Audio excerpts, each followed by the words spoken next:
Big TV భక్తి సమాచారం WhatsApp ఛానల్లో జాయిన్ అవ్వండి. అన్ని విశేషాలు ఎప్పటికప్పుడు తెలుసుకోండి.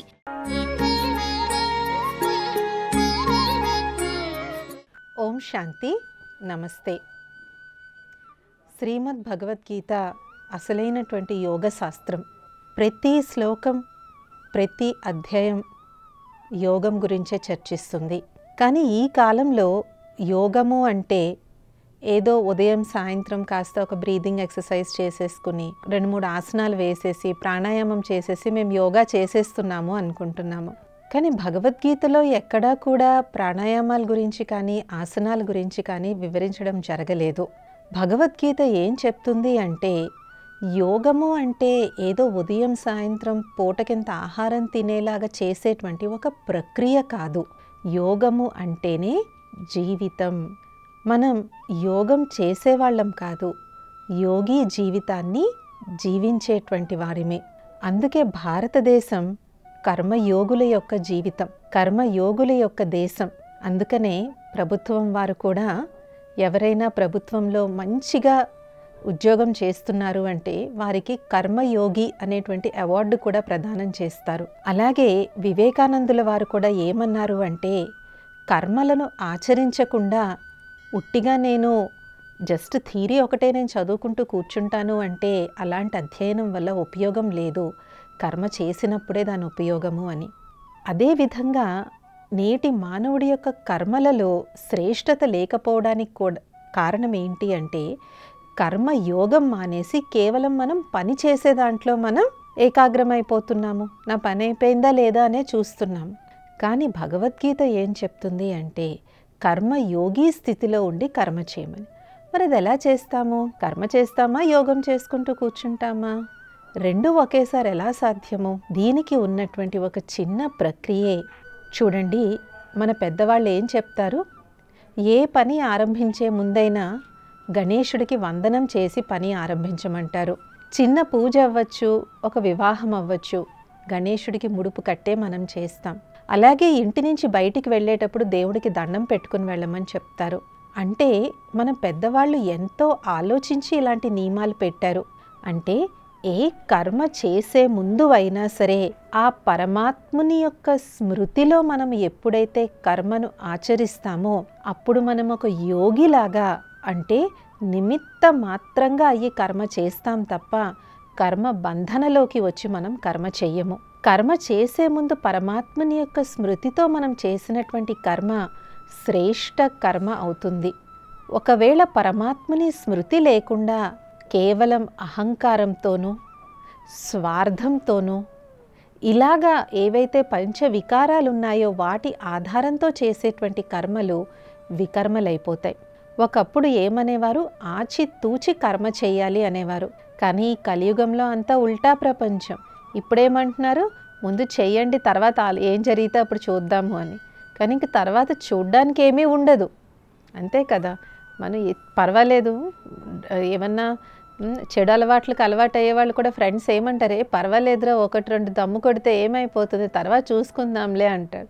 కానీ ఆ 1-2 కొట్టినటువంటి ఆ సిగరెట్ ఏమవుతుంది, వారి జీవితానికి ఒక శాపంలాగా అయిపోతుంది.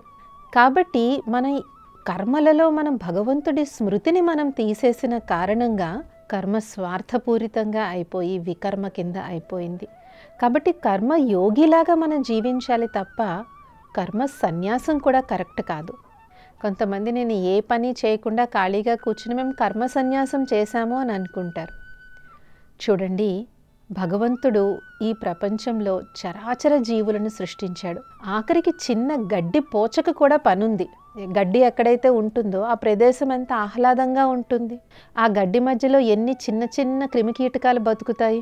ఆ గడ్డిని తిని ఎన్ని పక్షులు ఆ గడ్డిలో వాటి ఇల్లు కట్టుకుంటూ ఉంటాయి. కాబట్టి ఒక గడ్డి పోచ కూడా ఈ ప్రపంచంలో ఎంతో పని చేస్తున్నప్పుడు ఎంతో ఉన్నతమైనటువంటి మానవుడి నుంచి దేవతగా అయ్యే అంత క్షమత ఉన్నటువంటి మానవ జీవితం ఎత్తినటువంటి మనం ఎంత శ్రేష్టమైన కర్మలు మనము చేయాలి. కాబట్టి ఈ విధంగా భగవద్గీత అనేటువంటిది కర్మయోగానికి చాలా పెద్ద పీట వేస్తుంది.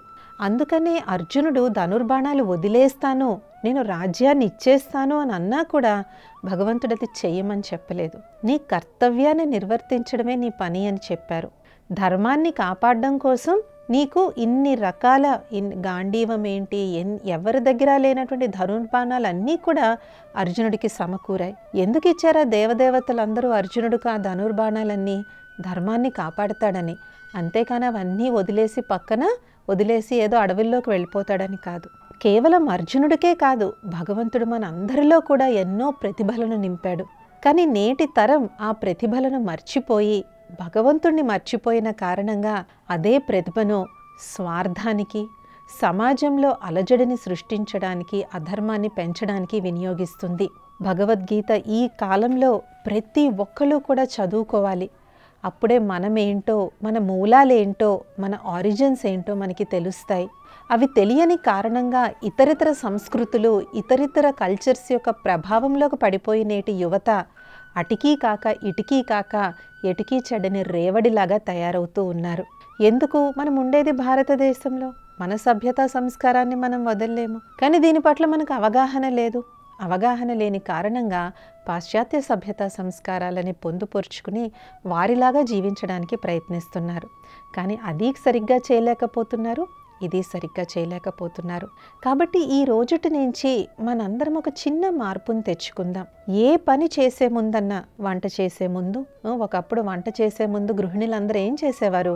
పొయ్యి శుభ్రంగా కడుక్కునేవారు, దానికి పూజ చేసేవారు, దానికి పసుబొట్టు పెట్టి పక్కన ఒక పువ్వు, ఒక అరటిపండు, ఆ అరటిపండుకు ఒక అగరబత్తి పెట్టి ఆ పొయ్యకు, ఆ కట్టెల పొయ్యికి దండం పెట్టి అప్పుడు వంట మొదలు పెట్టుకునేటువంటి వారు. ఎందుకు? ఆ పొయ్యి అనేటువంటిది, ఆ పొయ్యే లేకపోతే మనకి ఇంత ఆహారం ఎలా దొరుకుతుంది? అంటే వంట చేసే ముందు కూడా అప్పట్లో గృహిణులు పరమాత్ముని స్మృతిలో, ఆ భగవంతుని స్మృతిలో వంట చేసేటువంటి వారు. అందుకే అలాంటి వంట తిన్నటువంటి కుటుంబ సభ్యులు కూడా ఆరోగ్యంగా ఉండేటువంటి వారు. అలాగే ఆ కాలంలో పాఠశాలకు వెళ్ళినా కూడా విద్యార్థులందరూ కూడా ముందు ఏంటి? ఆ గురువుని ఆరాధిస్తూ శ్లోకాలు చదివేవారు, సరస్వతి వందనం చేసేటువంటి వారు, ఓంకార ధ్వని చేసేటువంటి వారు. సో చదువును ఆరంభించడం కూడా పరమాత్ముని స్మృతిలో చేసేటువంటి వారు. అలాగే ఏమన్నా ఊరి ప్రయాణంకి బయలుదేరినా ఏం చూసేవారు? ముందు దేవుడి దగ్గరికి వెళ్ళి దండం పెట్టుకుని అప్పుడు ఊరి ప్రయాణం చేసేవారు. కానీ ఇప్పుడు కేవలం గుడికి వెళ్ళినప్పుడే మనకి భగవంతుడు గుర్తొస్తున్నాడు, లేదంటే మనకి ఏదైనా అవసరం వచ్చినప్పుడే భగవంతుడు గుర్తిస్తున్నాడు, లేదంటే మనకి ఏదైనా కష్టం వచ్చినప్పుడే భగవంతుడు గుర్తొస్తున్నాడు. కానీ హిందీలో ఒక సామెత ఉంది, దుఃఖమే సబ్ కరే సిమరన్, సుఖమే కరే నా కోయి, సుఖమే కరేతో దుఃఖ కాహేకో హోయ్. అంటే దుఃఖంలో ఉన్నప్పుడే భగవంతుడిని తలుచుకుంటాము, సుఖంలో తలుచుకోము, సుఖంలో తలుచుకుంటే అసలు దుఃఖమే ఎందుకు వస్తుంది అనేసి.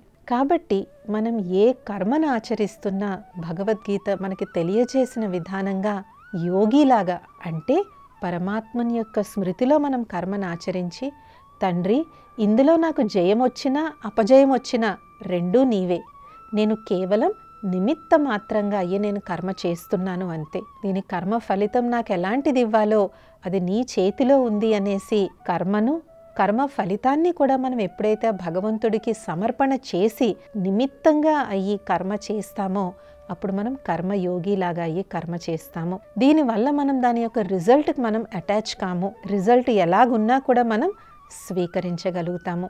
ఇది ఇవాల్టి గీతాసారంలో మనం తెలుసుకున్న కర్మయోగం యొక్క విశేషాలు. వచ్చే ఎపిసోడ్లో ఇంకొన్ని అంశాలతో కలుద్దాం. ఓం శాంతి. నమస్కారం. For more videos like this, subscribe Big TV channel.